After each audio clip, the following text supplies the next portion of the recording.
So what happens if Trump gets convicted on these 4 indictments while running for president?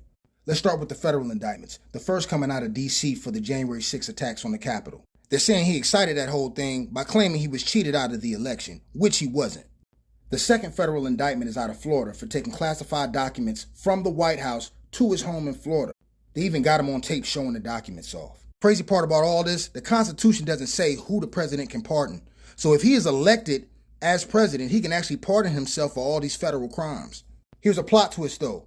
If Trump is convicted of the January 6 attacks on the Capitol before the election is finished, Amendment 14, Section 3 says that any person that held office and participated in a rebellion against the United States cannot hold office again. Now, as for the state criminal indictments, he got caught up with a porn star in New York by the name of Stormy Daniels, paid her off with 130 racks, and then tried to write it off on his taxes. You can't do that, my boy. And I think he'll do little to no time for that New York situation.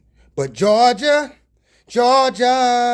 Fannie T is not playing. She hit Trump and 18 of his homies with RICO. RICO stands for Racketeering Influence Corrupt Organization. Pretty much any business or organization that commits a crime can get hit with the RICO.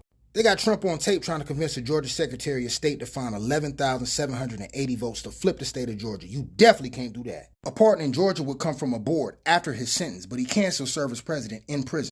That's wild. In a minute.